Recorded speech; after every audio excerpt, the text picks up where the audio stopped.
우리 임마누엘 귀한 찬양 감사합니다. 다시 한번 박수 보내드리겠습니다. 고맙습니다. 할렐루야. 드디어 주기도문 마지막 시간입니다. 그동안 살폈던 내용들을 정리해 보도록 하겠습니다. 제자들이 물었어요. 예수님, 어떻게 기도해야 합니까? 너희는 이렇게 기도하여라. 주기도문 안에는요, 우리를 향하신 예수님의 마음과 하나님 아버지의 마음이 담겨 있습니다. 먼저 우리의 기도를 받으신 분이 누구라고 가르쳐 주셨어요? 하늘에 계신 우리의 아버지세요. 세상을 창조하신 하나님이 우리 아버지십니다. 하나님은 우리를 지으시고 참 기뻐하셨어요. 행복해 하셨습니다. 그런데 우리가 죄 가운데 거닐 때마다 너무나 안타까워하세요. 죄를 짓고 하나님을 떠나 살던 우리가 아버지께로 돌아오는 것을 그토록 기다리고 계십니다. 애타게 기다리고 계세요. 우리를 사랑하시는 아버지 하나님, 하늘에 계신 아버지께, 우리 아버지께 기도하여라. 이름이 거룩히 여김을 받으시오며 하나님의 이름을 거룩히 여기고 하나님의 자녀답게 살도록 기도하라. 그리고 하나님의 나라가 임하도록 이 땅에 하나님의 뜻이 이루어지게 해달라고 기도하여라. 그 다음에는 오늘 우리에게 일용할 양식을 주시옵고 매일마다 영의 양식과 육의 양식을 위해서 기도하라. 우리의 죄를 사하여 주시옵고 우리를 시험에 들게 하지 마시옵고 다만 악에서 구하시옵소서. 그리고 오늘 마지막 대목입니다. 나라와 권세와 영광이 아버지께 영원히 있사옵나이다. 아멘. 찬송가 635장과 636장을 보시면 주기도문이 가사로 되어 있는 찬송이 수록되어 있습니다. 하늘에 계신 그런 제목으로 나와 있죠. 두 찬송가의 가사들을 보시면 오늘 말씀에 해당하는 부분에 대개라고 하는 표현이 있습니다. 옛날에 우리가 주기도문 외울 때 대개를 붙여서 외웠었죠. 대개 나라와 권세와 영광이 아버지께 영원히 있사옵나이다. 아멘. 그런데 지금은 대개란 말을 빼고 사용합니다. 국어 사전을 보니까 이 대개라는 표현이 부사의 하나인데 큰 일의 큰 원칙으로 말하건대 그런 의미를 가지고 있어요. 예시문으로 이런 게 있더라고요. 대개 산의 장부란 그릇이 커야 한다. 풀들은 대개 한 해 살이인 경우가 많다. 이런 예시문이 있었어요. 요즘은 대개 대신에 모름지기 또는 대부분 이런 식으로 바꿔서 사용하고 있습니다. 오늘 말씀을 자세히 보시면 괄호와 함께 이런 문구가 각주로 적혀 있어요. 고대 사본에 이 괄호 내 구절이 없음. 무슨 말이에요? 옛날 사본에는 이 표현이 없었다는 거예요. 헬라어로 출간된 최초의 신약 성경인 공인 본문이라는 그런 성경이 있습니다. 거기에는 오늘 말씀이 들어있지만 신의 사본이라든지 바티칸 사본과 같은 더 오래된 사본들에는 이 내용들이 빠져 있어요. 영어 성경을 보시더라도 제각각입니다. NIV 성경에는 이 부분이 생략되어 있습니다. 그러나 킹 제임스 버전에는 이 부분이 수록이 되어 있죠. 오늘 말씀과 평행구를 이루는 누가복음 11장에 보시면 거기에도 주기도문이 있어요. 거기에도 오늘 말씀이 생략되어 있습니다.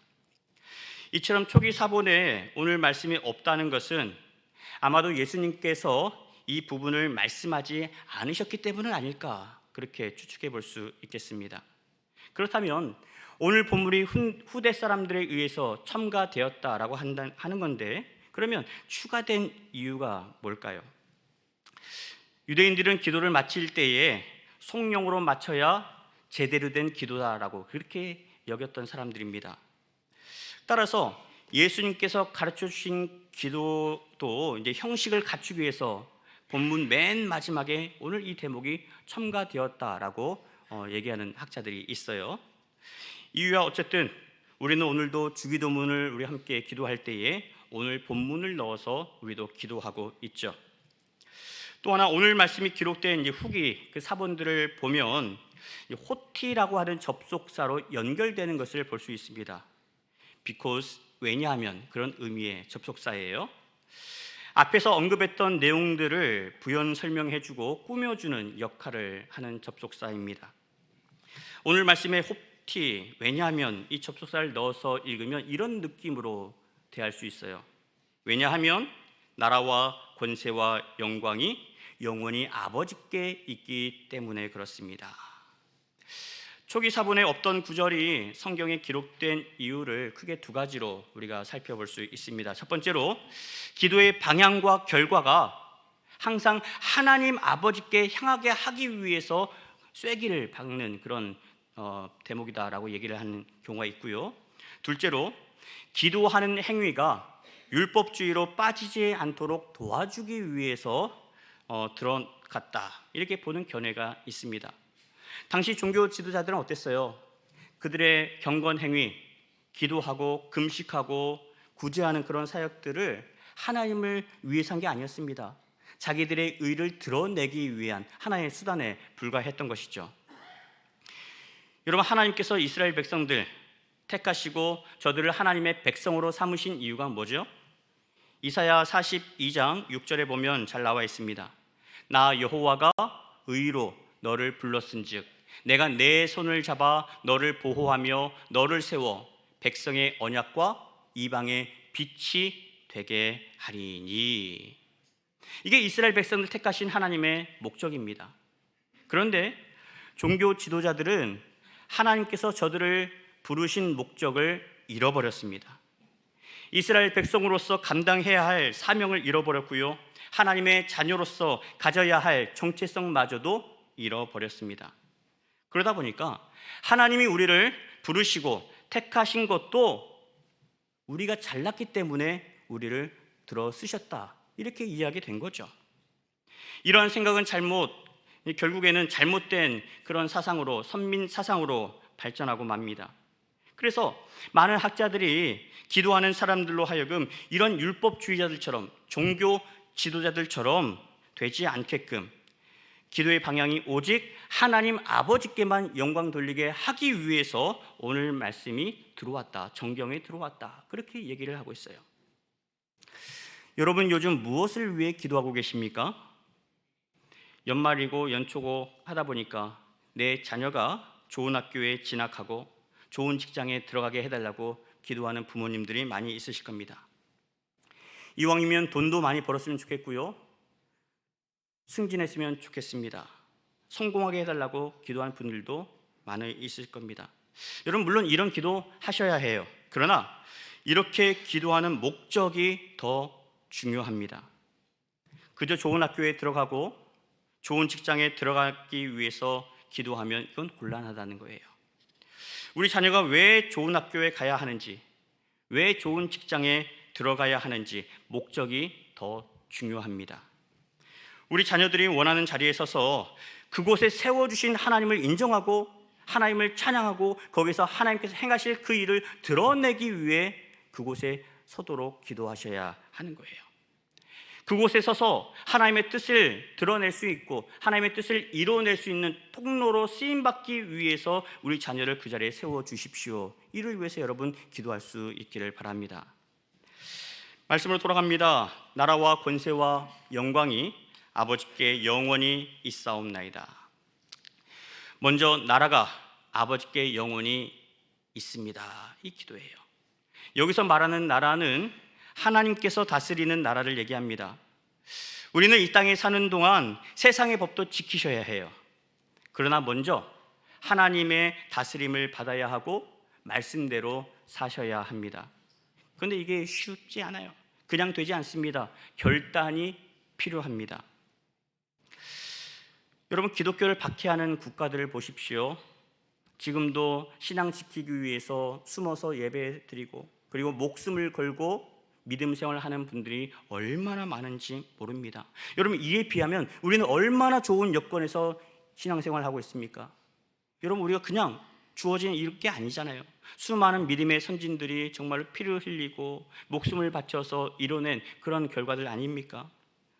이렇게 좋은 여건에서 우리가 믿음 생활을 제대로 하려면 여러분 목숨까지는 아닐지라도 나 자신과의 싸움에서만큼은 이겨낼 수 있는 결단이 필요합니다. 예배를 많이 드리고 설교 말씀을 수천 번 들었다고 해서 자동으로 하나님의 다스림 가운데 거하는 것은 아닙니다. 하나님께 하나님 저를 다스려 주십시오 라고 기도만 하면 하나님의 뜻대로 사라지는 것도 아니에요. 우리는 어떻습니까? 마음은 원이로되 육신이 연약해서 세상의 유혹과 시험에 넘어질 때가 한두 번이 아닙니다. 따라서 하나님의 다스림 가운데 살기 위해서는 여러분 말씀과 기도는 기본입니다. 여기에다가 내 고집과 내 혈기와 내 자아를 십자가에 못 박을 때, 그래서 나는 죽고 내 안에서 예수님이 살아 계실 때, 그때만이 우리는 비로소 하나님의 통치, 하나님의 다스림 가운데 거할 수 있게 되는 거죠. 2025년 한 해 우리 모든 성도님들이 그러한 은혜 가운데 설 수 있기를 축원합니다. 그렇게 하나님의 다스림을 받더라도요, 믿지 않는 자들에게 복음을 전하고 하나님의 나라를 확장할 때면 지혜가 필요합니다. 예수 믿는 열정 하나만 가지고 하나님의 나라를 이루기가 어려울 때도 있다는 말씀이에요. 왜냐하면 이 땅에도 세상의 질서가 있기 때문에 그렇습니다. 그래서 지혜가 필요하고 배려도 필요합니다. 다른 사람을 배려하지 않는 열심은요, 오히려 세상으로 하여금 편협한 기독교다, 독선적인 기독교다라고 하는 오명을 심어줄 수 있습니다.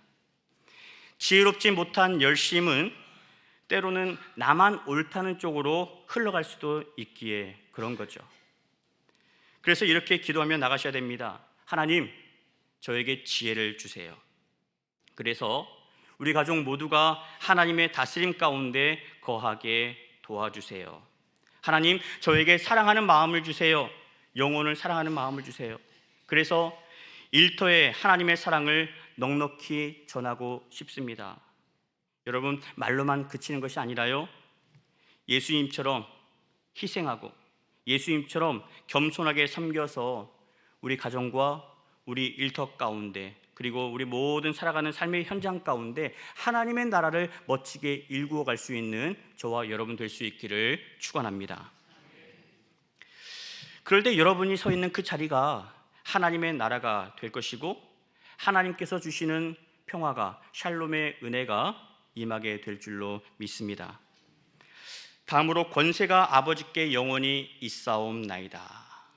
여기 권세라는 표현에 헬라어로 듀나미스라는 단어가 쓰이고 있어요. 우리 찬양단 이름도 있죠. 듀나미스, 힘이라는 그런 찬양 그 이름입니다. 권세예요. 권능이에요. 단단한 바위를 깨뜨릴 때 사용하는 폭약이 있죠. 다이나마이트입니다. 이 다이나마이트도 듀나미스에서 파생된 단어입니다. 조그만 폭약이지만 그 폭약이 내는 힘은 아주 상상을 초월할 정도로 막강합니다. 여러분, 성령의 힘이 바로 이와 같다는 거예요. 성령께서 주시는 힘이, 하나님이 주시는 힘이 이렇게 크다라고 하는 겁니다. 여러분, 세상도요, 힘에 따라서 움직입니다. 그래서 힘을 얻기 위해서 얼마나 많은 노력을 하는지 모릅니다. 세상의 역사도 힘이 있는 나라를 중심으로 이어져 왔었죠. 초대교회 당시 팍스 로마나라는 말이 유행했습니다. 로마가 가지고 있는 그런 군대의 힘으로 유지되는 평화라는 뜻이죠. 로마의 평화입니다. 초대교회 성도들은 이렇게 로마의 평화 가운데 살면서 사람들은 이제 황제를 숭배하라라고 얘기하죠. 나라에서는 황제 숭배 사상을 강요합니다. 그러나 예수 믿는 사람들은, 초대교회 성도들은 그 황제 숭배를 따르지 않습니다. 우리는 예수를 믿는 사람입니다.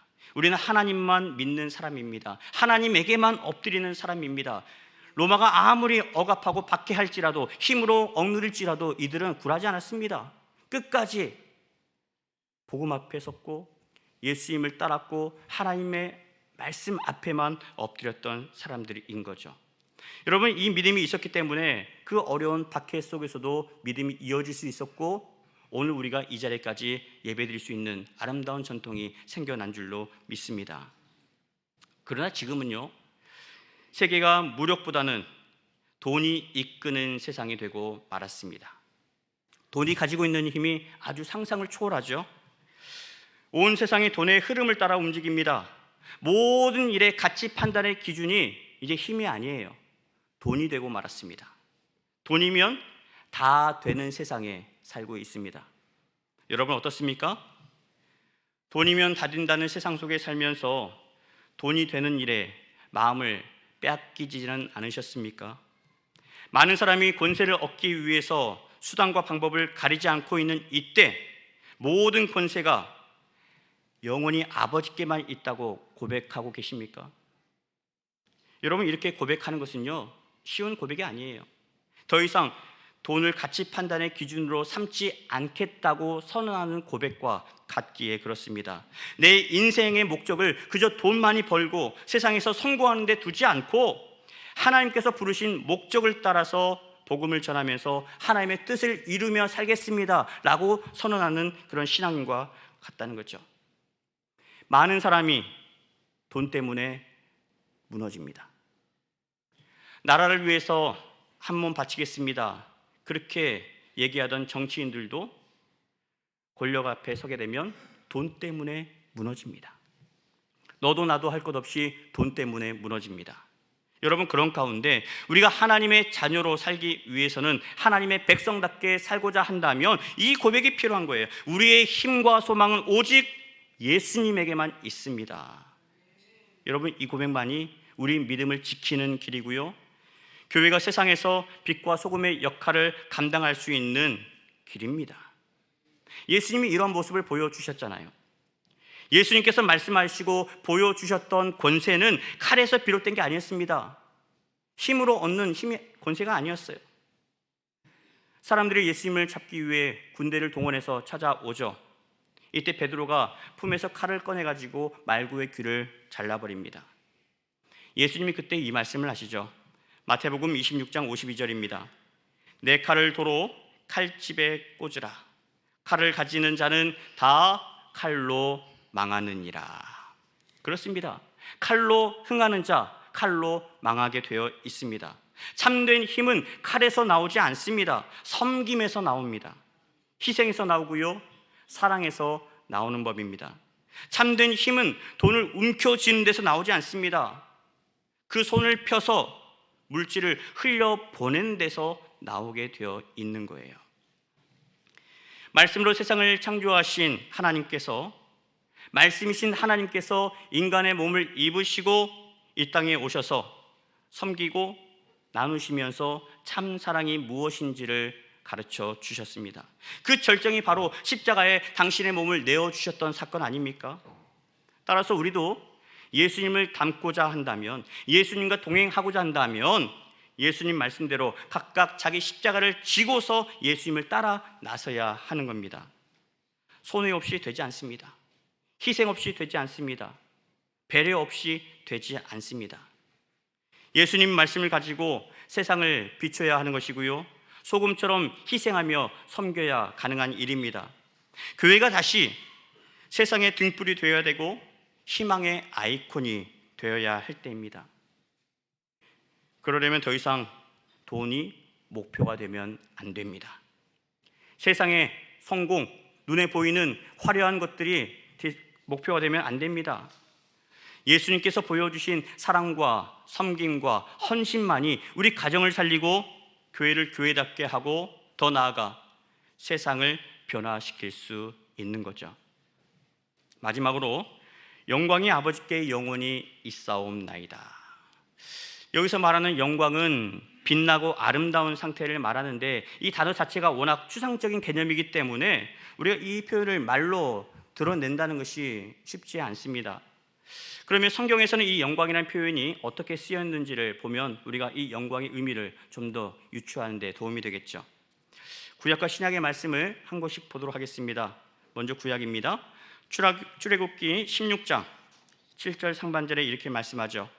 아침에는 너희가 여호와의 영광을 보리니. 이스라엘 백성이 광야 생활을 하고 있을 때 하나님께서 주신 은혜의 말씀이죠. 아침마다 하늘에서 만나가 내렸습니다. 이것을 뭐라고 얘기해요? 너희의 영광을 보리라. 여러분, 이걸 볼 때 영광은 땅에서 나오는 게 아닙니다. 우리가 영광을 만들어낼 수 있는 게 아니에요. 영광은 하늘에서 내려 주어야 하는 거예요. 하나님께서 주시는 것이 영광이라는 것을 알 수가 있습니다. 이른 아침마다 하나님이 주셨던 그 영광을 받아 누리는 것, 이것이 영광이다. 우리가 살아갈 수 있도록 허락해 주신 예수님이 주기도문에서 말씀해 주셨던 일용할 양식을 위해서 기도하는 것, 여러분, 이게 바로 우리에게 부어주시는 하나님의 영광을 받아 누리며 살라는 말씀인 거죠. 신약 말씀 보실까요? 요한복음 1장 14절입니다. 같이 읽겠습니다. 말씀이 육신이 되어 우리 가운데 거하심에 우리가 그의 영광을 보니 아버지의 독생자의 영광이요 은혜와 진리가 충만하더라. 아멘. 여러분, 영광이라고 하는 것은 내가 보고 싶다고 해서 볼 수 있는 그런 게 아닙니다. 하나님께서 보여주셔야 볼 수 있고요, 우리가 믿음의 눈을 떠야 볼 수 있는 게 영광이에요. 말씀으로 세상을 창조하신 하나님께서 계신 곳에 영광이 임합니다. 말씀이 육신이 되어 이 땅에 오신 예수님을 모신 그곳이 바로 영광이 임하는 자리인 거예요. 여러분, 지금 영광이 어디 있습니까? 이곳 예배하는 이 자리에 하나님의 영광이 임한 줄 믿습니다. 예수님을 모신 여러분 한 사람 한 사람에게서 영광이 나타나는 줄 믿습니다. 왜요? 여러분 안에 예수님이 계시기 때문에 그런 거예요. 여러분의 입술을 통해서, 여러분의 삶의 자리를 통하여서 악독한 말이 나간다면 여러분 영광을 드러내는 사람이 아닙니다. 예수님이 계신 사람이 아니라는 증거예요. 예수님을 모시고 있다면 우리의 입술의 언어를 통하여서, 우리 몸에서 나오는 모든 행동을 통하여서 하나님의 선하심, 하나님의 인자하심, 하나님의 영광만이 드러나게 되어 있다는 거죠. 이게 바로 독생자 예수의 영광이요, 예수님이 계신 곳마다 은혜와 진리가 충만하다라고 말씀합니다. 바라기는 예수님을 모시고 사는 저와 여러분 덕분에 여러분의 모든 삶의 자리에 은혜가 충만하기를 바라고 진리가 충만할 수 있기를 축원합니다. 그런데요, 이러한 영광을 하나님께 돌리지 않고 우리가 누리고자 할 때가 있어요. 이것만큼은 내가 수고해서 된 일이니 내 공로로 인정해 주기를 바라고 그에 맞는 대가가 있어야 한다라고 생각할 때가 있습니다. 그런 가운데 상대방이 나를 인정해 주지 않으면 어떻습니까? 서운한 마음이 들어요. 시험에 듭니다. 낙심될 때가 있어요. 여러분 꼭 기억하십시오. 이 모두 하나님께 영광을 돌리지 않고 내가 영광을 독식하려고 할 때 나타나는 증상이라는 겁니다. 교회 사역도 마찬가지예요. 여러분, 우리가 부귀 영화를 누리려고 이 땅의 것으로 충만하려고 사역하는 게 아닙니다. 하나님이 우리를 구원해 주신 은혜가 너무나 귀하고 감사해서 하나님 앞에 믿음으로 헌신하는 거예요. 그렇다면 우리가 헌신함으로 말미암아 하나님이 부어주시는 은혜와 사랑과 선물이 있습니다. 그 선물이 우리에게 주어졌을 때 여러분 당연하게 여기는 것이 아니고 감사함으로 받아야 되는 거예요. 그리고 혹여나 내가 바라는 것을 주지 않으셨을지라도 우리가 서운한 마음을 가지면 안 되는 겁니다. 하나님의 뜻이 거기에 있는 것이고 또 다른 계획이 있는 것이고 내가 생각한 것보다, 내가 바라는 것보다 더 귀한 것들로 하나님이 예비하고 계시기 때문에 그런 거죠. 우리가 누리는 혜택과 영광은요, 오직 하나님 아버지에게만 돌리셔야 합니다. 왜냐하면 우리가 누리는 이 모든 것들이 내 노력으로 주어진 게 아니기 때문에 그래요. 하나님께서 허락해 주셨기 때문에 그렇습니다. 하나님께서 시간을 주시고 여건을 주시고 건강을 주시고 일터를 주셨기 때문에 우리가 그러한 것들을 받아 누릴 수 있는 거예요. 그러니 그건 역시 하나님 앞에 감사하며 그 영광도 하나님 앞에 돌려드리는 것이 합당하다라고 하는 거죠. 그리고 맨 마지막에 기도의 마지막 무엇으로 마칩니까? 아멘으로 마치죠. 아멘은 그렇습니다. 진실로 그러합니다. 그렇게 되기를 원합니다. 그런 뜻입니다.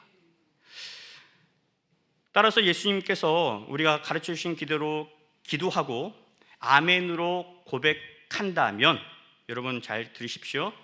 기도하기 전과 기도하고 난 다음에 삶의 태도는 반드시 달라져야만 합니다. 믿음은 바라는 것들의 실상이요 보이지 않는 것들의 증거라고 했기 때문에 그렇습니다. 내가 기도했어요. 아멘으로 내가 고백을 했어요. 근데도 내가 바란 대로 되지 않았어요. 여러분, 실망할 게 아니라는 거예요. 하나님께서는 우리에게 준비하신 계획이 또 다른 것이 있다는 것이고, 분명한 것은 하나님은 가장 좋은 것으로 가장 좋을 때에 하나님의 방식으로 우리에게 일하신다는 것을 우리가 고백해야 될 줄로 믿습니다. 여러분, 앞으로 주기도문을 기도하실 때마다 그동안 주셨던 말씀을 다시 한번 떠올리면서 여러분 기도의 방향을 하나님의 나라에 맞출 수 있기를 바랍니다. 그리고 가정과 교회와 내가 속한 공동체에 하나님의 다스림이 임할 수 있도록 여러분 기도해 주시길 바랍니다.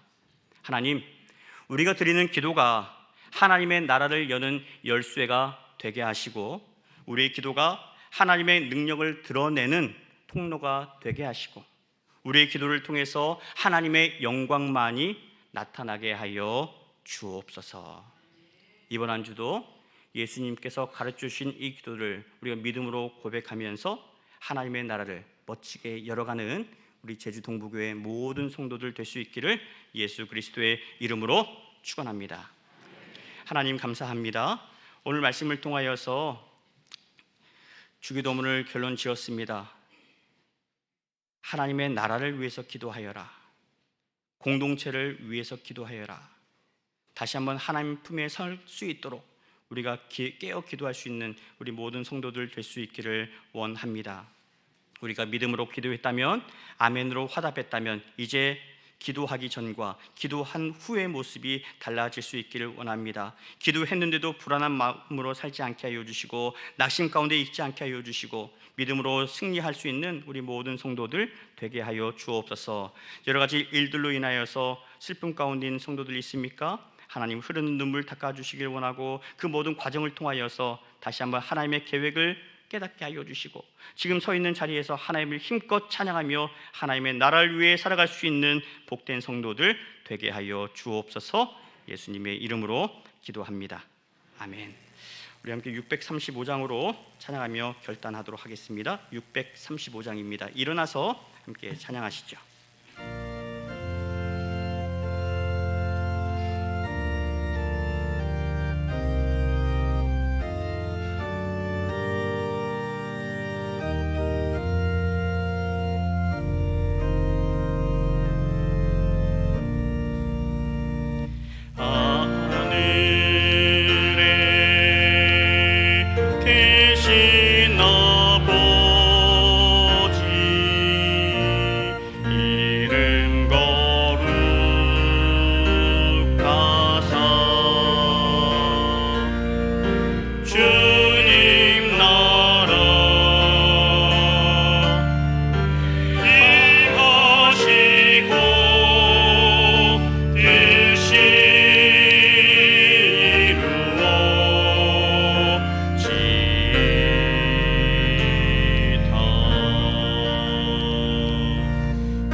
선포하겠습니다.